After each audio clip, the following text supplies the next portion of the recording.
The steel door at the National Archives and Records Administration in College Park, Maryland, groans on hinges that haven't moved in decades. Behind it, in climate-controlled darkness, rest 47,000 cubic feet of documents stamped with classifications that predate the modern security system. Restricted data, cosmic top secret, eyes only destroy after reading, some never were. These aren't conspiracy theories or internet fantasies, they're governmental admissions of ignorance. Acknowledgements that entire programs from the Second World War remain so sensitive that 79 years after Victory in Europe Day, the vaults stay sealed. The question isn't whether secrets exist, it's why they still matter. August 4, 1943, a metallurgist named John Henderson signed his name in a logbook at a facility outside Knoxville, Tennessee, that didn't appear on any map. He would work there for 18 months, handling materials he couldn't identify, following procedures he didn't understand, forbidden from discussing his work even with colleagues in adjacent rooms. When he died in 1998, his obituary made no mention of Oak Ridge. The Department of Energy sent representatives to his funeral anyway. Oak Ridge, of course, was Manhattan Project territory. The atomic bomb's birthplace is now public knowledge. Tour groups walk through restored facilities. Plaques commemorate the scientists. But Henderson's building, K-27, housed something else, something that required men without security clearances, working in absolute isolation, processing substances that arrived in unmarked containers and departed the same way. The building's complete operational records remain classified. This pattern repeats across the war's landscape. Projects within projects, budgets hidden inside other budgets. Scientists who disappeared into programs that officially didn't exist, emerging years later with knowledge they took to their graves. Before we go further, let me know where you're watching this from and what time it is there. I'm curious how far these stories travel. And if you're finding this fascinating, hit that like button and subscribe. These aren't stories you'll find in standard history books. The conventional narrative of World War II follows clean lines: Pearl Harbor to D-Day to Hiroshima. Axis versus Allies, good conquering evil. The reality was messier, stranger, and in some corners remains deliberately obscured. Intelligence historians estimate that approximately 11% of wartime research projects, representing over $2.3 billion in period spending, have never been fully declassified. That's not 11% of documents, that's 11% of entire programs. Dr. Margaret Harrison, who served on the Public Interest Declassification Board from 2006 to 2014, encountered this opacity firsthand. We'd request files on a specific program, she told. Congressional oversight in 2009 and received documents so heavily redacted they were essentially black pages with prepositions visible, or we'd be told the files were destroyed per retention schedules that somehow didn't apply to less sensitive material from the same era. The questions multiply. What required destruction? What earned eternal classification? And who decided 70 years was insufficient time? Some answers emerge from the margins: a reference in one scientist's memoir, an overlooked line item in a budget document, a photograph with figures cropped out, leaving shadows where people should stand. Consider Project Chatter, acknowledged by the Navy in 1949 but recently revealed to have roots reaching back to 1942. The official story claims it was Cold War paranoia about Soviet brainwashing. The timeline suggests otherwise. Naval intelligence was already exploring chemical interrogation methods in the Pacific Theater while the war still raged. Prisoners, informants, and, according to one partially declassified memo, locally recruited test subjects in occupied territories. The memo's author, location, and date remain blacked out. The program's full scope remains classified as containing methods and sources that could damage national security if disclosed. In 2024, then there's the curious case of the Ghost Army, officially declassified in 1996, with appropriate fanfare. The 1,100 men of the 23rd Headquarters Special Troops created elaborate deceptions using inflatable tanks and sound effects to fool German intelligence. A wonderful story of American ingenuity, except the declassified records account for only 33% of the unit's operations. Major deployments appear in personnel records with no corresponding mission files. Equipment requisitions reference materials never explained, and several members remained under secrecy oaths until their deaths, decades after their official service records were opened. What was the Ghost Army actually doing? The silence suggests possibilities more unsettling than fake tanks, biological field tests, psychological operations targeting civilian populations, collaboration with nascent CIA predecessor organizations on techniques that would later be forbidden. The files that might confirm or deny these theories carry classifications with no expiration date. Pattern recognition reveals the outline. Projects involving human subjects, classified. Research into biological or chemical agents, classified. Collaboration with enemy scientists before war's end, classified. Any operation that might embarrass allies or reveal intelligence methods, even obsolete ones, classified, but some classifications defy these categories. In 2017, researchers at the University of Wisconsin requested documents related to high-altitude balloon research conducted from 1943 to 1945. The Army Air Forces had launched thousands of these balloons, supposedly for meteorological purposes. The request was denied under exemptions for ongoing operations and foreign relations. Ongoing operations from 1943. What kind of meteorological research still threatens foreign relations 8 decades later? The paper trail leads to Vernalis, California, where a small Army Air Corps facility operated under the Western Defense Command. Local newspapers from the period mention it exactly once. A brief notice that land was being requisitioned, no mention of what would be built there, no photographs exist in public archives, and the site's operational records were reportedly destroyed in a fire at the St. Louis Military Records Center in 1973. That fire, a catastrophe that consumed 16 to 18 million personnel files, has become the government's favorite explanation for missing documents. Too convenient, critics argue, too comprehensive, and strangely selective in what burned versus what survived. Dr. Michael Warner, a historian with the CIA's Center for the Study of Intelligence, offers a different perspective. Some secrets aren't kept because they're dangerous, he said in a lecture at Georgetown in 2019. They're kept because revealing them would require revealing everything around them. You pull one thread, and suddenly you're explaining relationships, capabilities, and decisions that have nothing to do with the original secret but would cause massive complications if exposed. The architecture of institutional secrecy. Which brings us to the uncomfortable question that shadows all of this. What if some of these secrets aren't being kept from enemies, but from us? What if the vaults stay locked, not because the information inside is dangerous, but because it's embarrassing? Or because it reveals that the good guys weren't always so good? The war crimes trials at Nuremberg prosecuted Nazi scientists for experiments on human subjects. America sent many to the gallows. What the trials didn't mention was that some of those scientists' colleagues were already working in American facilities by the time the verdicts were read. Their research, their expertise, their data, classified under Operation Paperclip and programs whose names remain unknown. How many? Which ones? What did they do in their new laboratories? Still classified. The families of these relocated scientists live among us now. They know their grandfathers worked for the government after the war. They have vague stories about technical consultation and denazification. But the actual work, the actual projects, sealed files at NARA with classification reviews mysteriously postponed year after year. We tell ourselves that transparency eventually prevails, that truth has a half-life and eventually decays into public knowledge. But what if that's not how institutional secrecy works? What if some truths are designed to outlive everyone who might care? In the spring of 2023, a Freedom of Information Act request sought documents related to a Navy program codenamed Aardvark. The Navy's response claimed no such program ever existed, but the request had included a document reference number from a previously declassified memo that explicitly mentioned Aardvark by name. When confronted with this contradiction, the Navy amended its response. The program existed, but all records were destroyed. When asked for the destruction authorization, they cited the 1973 fire, a fire that destroyed Navy records kept in a facility that stored only Army documents. Someone isn't lying. Someone is managing information according to rules we're not allowed to see. The deeper you dig, the more the ground shifts beneath you. Every answer spawns 3 new questions. Every declassified file reveals 5 more that remain sealed. And sometimes, very rarely, someone speaks. But what they say opens doors that perhaps should have stayed closed. The voice on the recording crackles with the static of age, magnetic tape degrading despite archival preservation. Dr. Edwin Cameron, immunologist, recorded his oral history for the Smithsonian in 1994, 3 weeks before his death. For 47 minutes, he discusses his work on penicillin production during the war. Then, at timestamp 48 minutes, 12 seconds, he pauses. There was other work, he says. Work I'm still not certain I'm allowed to discuss. Understanding why requires traveling back to a laboratory that officially never existed.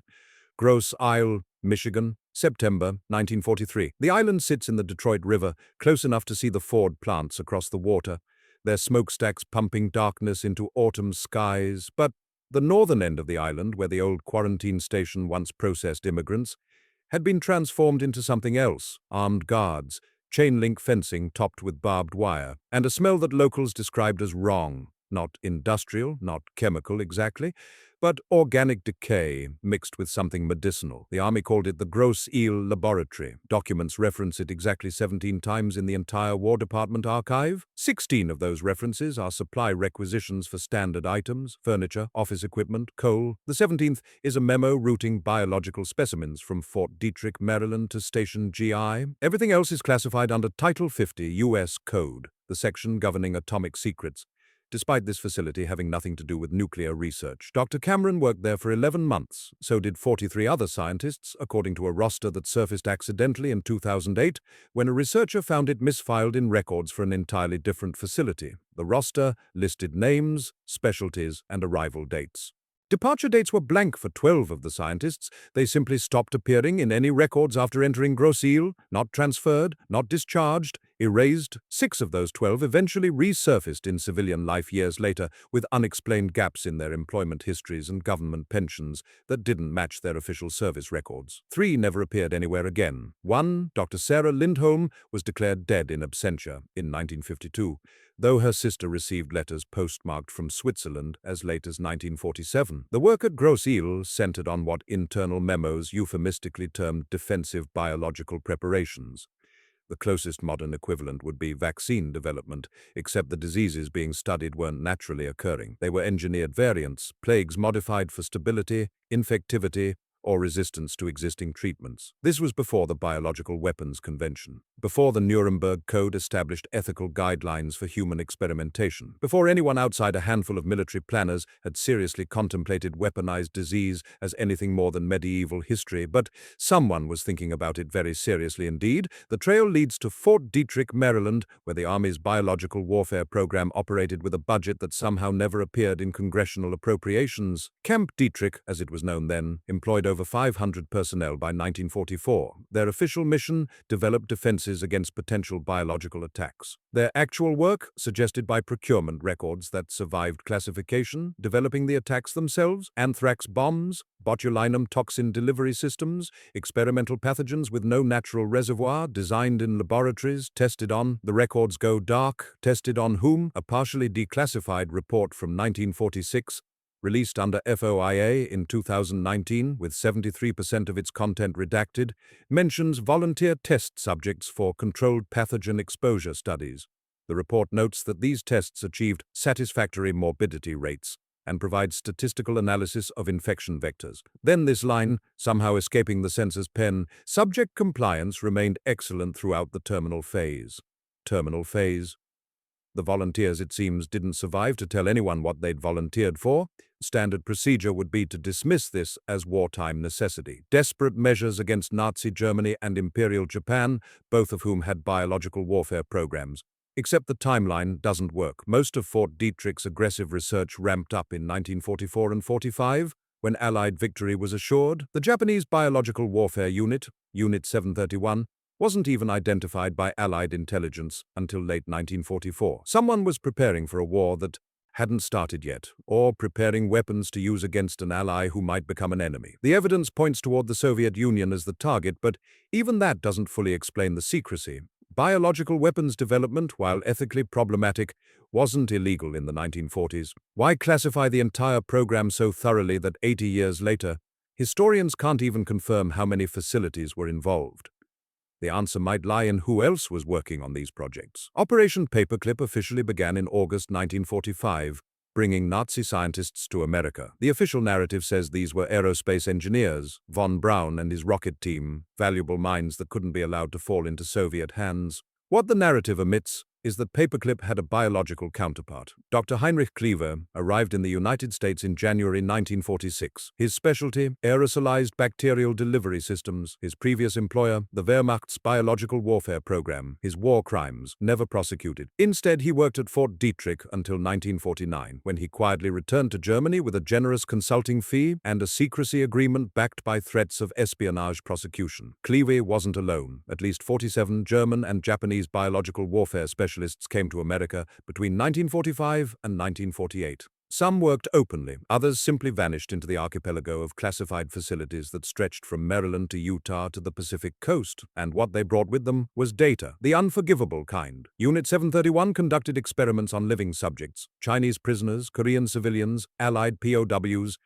vivisection, frostbite studies, infection progression analysis. When the unit's commander, Shiro Ishii, surrendered in 1945, he made a deal, immunity from prosecution in exchange for his research data. The United States accepted. General Douglas MacArthur's headquarters in Tokyo received explicit instructions from Washington. Bring Ishii in, get his files, keep the Soviets from learning anything. The data arrived at Fort Detrick in early 1946. 12,000 pages documenting systematic torture presented as scientific methodology. American biological warfare specialists studied it eagerly. Knowledge, they argued, gained through unethical means was still knowledge. Destroying it wouldn't resurrect the dead. Better to ensure those deaths weren't meaningless, the moral calculus of monsters. But here's where the classification becomes truly inexplicable. If the United States simply wanted to hide its deal with Japanese war criminals, declassification in the 1990s would have been embarrassing, but survivable. Instead, the Army continues to fight FOIA requests for documents related to Unit 731's data. In 2021, researchers at Johns Hopkins requested information about how this data influenced American biological defense research. The Army denied the request, citing methods and sources concerns. What methods are still in use? What sources still need protection? The uncomfortable hypothesis.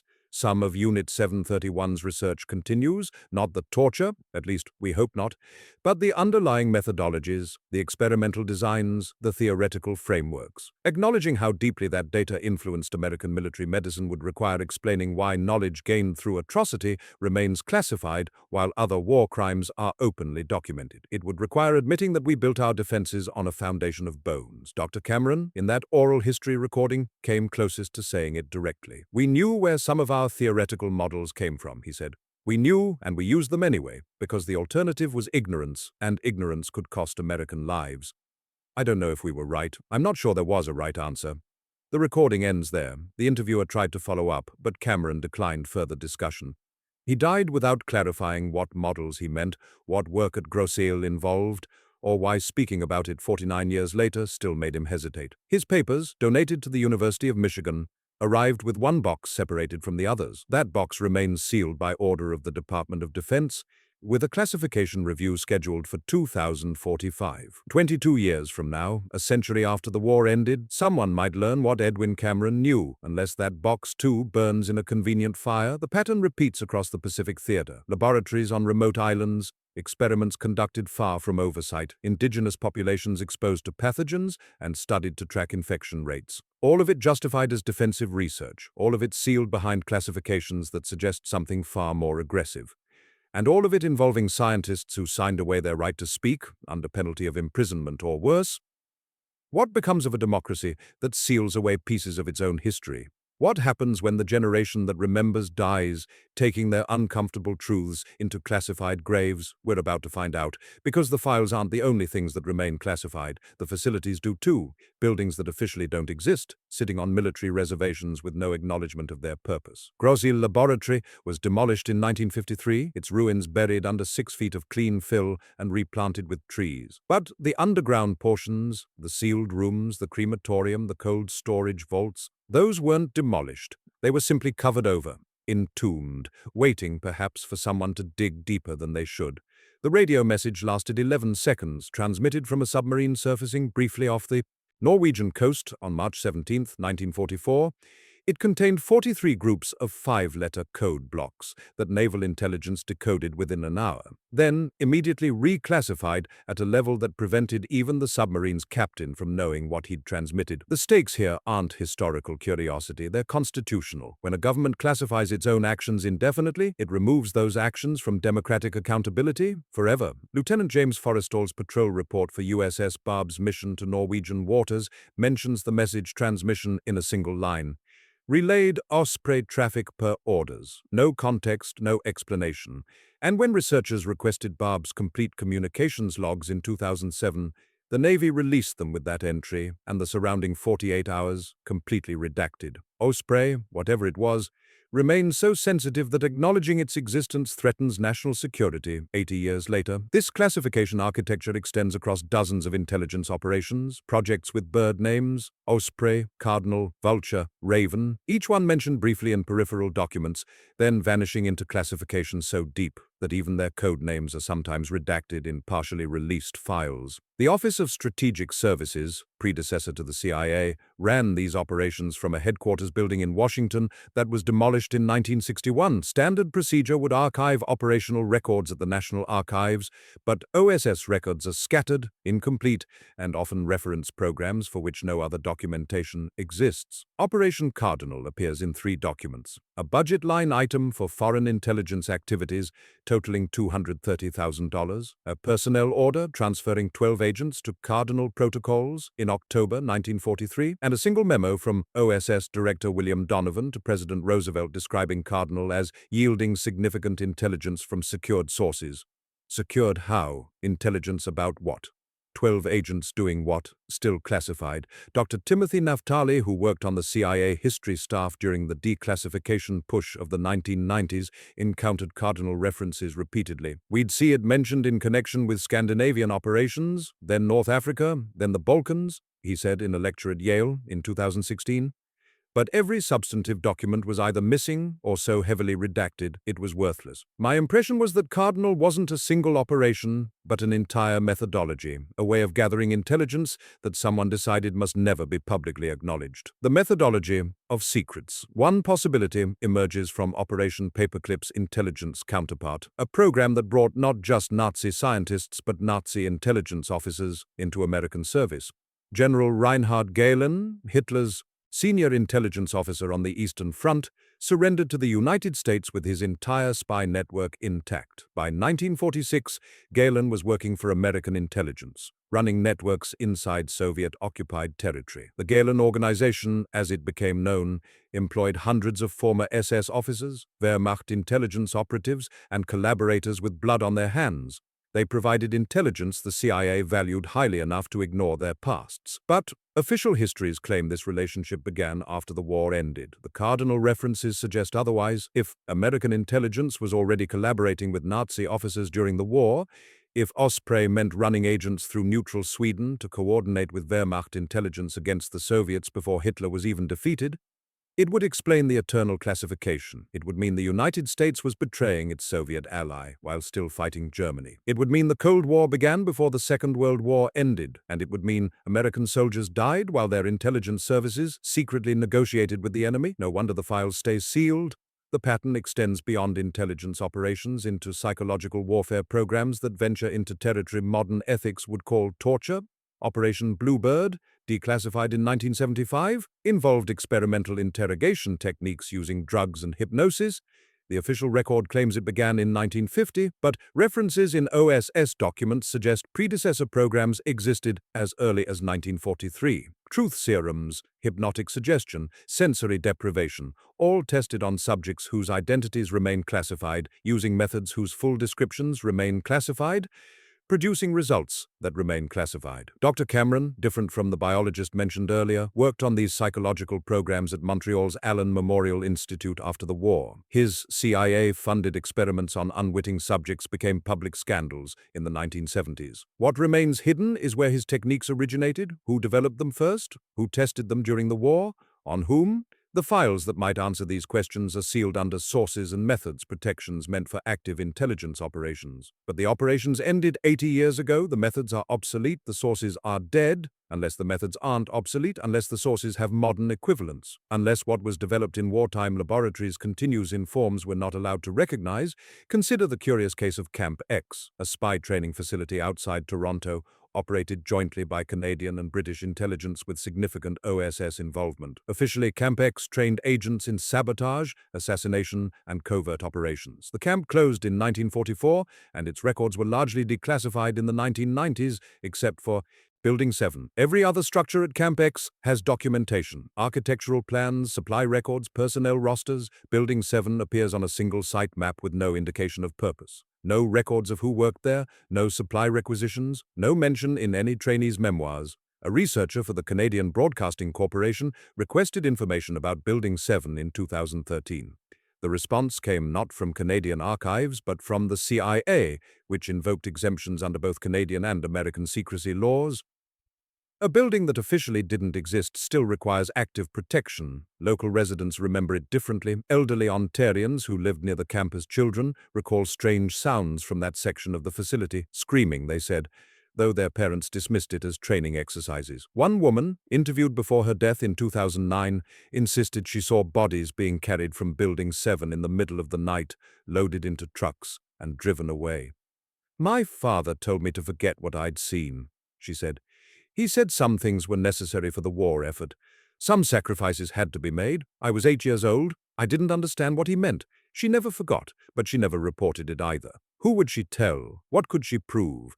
This is how secrets perpetuate, through witnesses who doubt their own memories, through evidence that conveniently disappears, through classifications that outlive everyone involved. What would you have done? Seen something impossible to explain? Something that suggested your government was doing things that contradicted everything you'd been taught about democracy and human dignity? Would you speak up, risk being called crazy, risk prosecution under secrecy laws?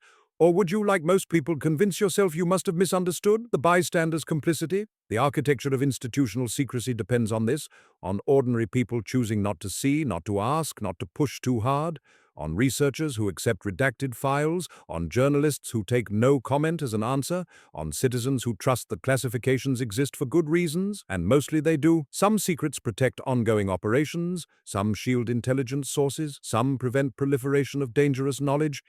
But some secrets are kept simply because revealing them would be embarrassing, because they'd require explanations that lead to more questions, because the truth is uglier than the legend. The war crimes trials at Nuremberg established that following orders wasn't a defense. Individual soldiers, scientists, and administrators were responsible for their actions regardless of government authority. It was a high moral standard the Allies demanded of their defeated enemies. Did that standard apply to Allied actions too? To the scientists who used Unit 731's data? To the intelligence officers who collaborated with Nazis? To the doctors who tested experimental drugs on subjects who couldn't consent? We can't know. The files are classified. In 2019, the Trump administration issued an executive order establishing a new classification category, Controlled Unclassified Information Legacy. This designation applies to historical documents deemed too sensitive for full declassification, but too old to justify traditional classification levels. It's a bureaucratic paradox, information that's simultaneously not secret and not public, information you're not allowed to know, but that the government doesn't consider classified. Over 14,000 World War II-era documents received this designation in the first year alone. Their contents range from supply records to scientific research to operational reports. What they have in common is ambiguity, references to programs that no longer exist, techniques that might have modern equivalents, relationships that could embarrass contemporary allies. The files exist, you can request them, they'll be reviewed, then denied under exemptions that prevent you from appealing because you can't challenge a classification whose basis remains classified. Secrecy protecting secrecy, infinite regression into darkness, and somewhere in those sealed vaults, amid millions of pages that may never see daylight, rest answers to questions we're no longer allowed to ask. But the most disturbing classified program from World War II isn't hidden in archives. It's hidden in plain sight. The bronze plaque at Arlington National Cemetery measures 18 inches by 12. Dedicated on November 11, 1954, it honors civilian employees of the War Department who died in service to their nation, 1941 to 1945. 237 names, no other details, no dates of death, no locations, no explanations. Most families who visit assume their relatives died in accidents, clerical workers in building collapses perhaps, or engineers in testing mishaps. The government encouraged this interpretation. What it didn't mention was that 73 of those names belonged to people who officially never worked for the War Department at all. Their employment records don't exist. Their death certificates list causes of death as industrial accident or natural causes, or simply unspecified. Their families received pensions through shell companies and trusts that dissolved years later, leaving no paper trail connecting them to government service. But someone thought they deserved recognition. Someone convinced the military to put their names on stone, even if the truth behind those names stayed buried. The secret hiding in plain sight is that the war never really ended for some people. They continued dying from it long after the victory parades, killed by exposure to substances they'd been assured were safe, by illnesses that military doctors dismissed as coincidental, by knowledge they carried that made them inconvenient. Dr. Robert Stone worked on the Manhattan Project, overseeing health physics and radiation safety. After Hiroshima, he became increasingly vocal about radiation exposure risks to workers at Los Alamos, Oak Ridge, and Hanford. He documented illnesses, pushed for better safety protocols, and compiled data showing unacceptable exposure levels. In 1947, his security clearance was revoked. His research notes were confiscated, and he was quietly removed from all government projects. Stone died in 1973. His family donated his papers to the University of California, but the boxes arrived with significant gaps. Entire years of research missing. Correspondence with colleagues vanished. Medical records of workers he'd documented gone. What survived were his private journals, which the family withheld from the archive. In them, Stone documented something the official histories never mention: deliberate exposure studies. Workers at Manhattan Project facilities were knowingly exposed to radiation levels that exceeded any reasonable safety threshold, not accidentally, not through negligence, through experimental design. Scientists wanted to understand radiation's effects on human bodies, and they had thousands of workers whose exposures could be carefully controlled and monitored. Consent was neither sought nor given. The workers didn't know they were test subjects. They trusted that government scientists wouldn't harm them. That trust was weaponized. Stone's journals describe confrontations with project leadership, his demands for disclosure, his threats to go public, and the response: silence him or face prosecution under the Espionage Act. Everything he knew was classified. Speaking about it, even to protect workers, would be treason. He chose silence, then spent the rest of his life haunted by it. "I convinced myself that winning the war justified everything," he wrote in 1968. That workers were soldiers, and soldiers accept risks. But soldiers know they're in combat. These workers thought they were safe. We lied to them, we killed them slowly, and then classified their deaths so their families would never know why.